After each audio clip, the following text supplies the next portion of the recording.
Look, Neil, it's time. It's time to make that policy change. I mean, give me a break. If the Federal Reserve can't raise interest rates by 0.25%, 0.25%, in this economy, what does it say about our economic recovery? And for many people, we look at those low interest rates, and in part, those low interest rates can be attributed to some of the challenges and why we've had such a weak and anemic recovery.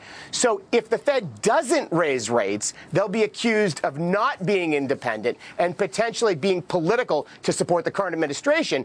And people will be yelling from the rooftops, accusing them of that policy. So to maintain that credibility of independence, the Fed needs to act. And by their own admission, what if it's not acting unanimously? In other words, if you have a number of dissenters, you often do with big decisions. Sure. But if it gets to be 3 or 4. Well, I think that's a very good point, and that's conceivable that may happen, and we're not going to get some agreement here. What's also interesting is the Fed and the current administration appear to be talking out of both sides of their mouth. On the one hand, you have the president taking a victory lap as the unemployment rate has plunged into the 5s, which suggests a normal recovery, right? It suggests that we've normalized things, but you have an interest rate policy that suggests anything but a normal recovery. It suggests emergency accommodations that were necessary for a very short period of time, and they've outlived their useful life.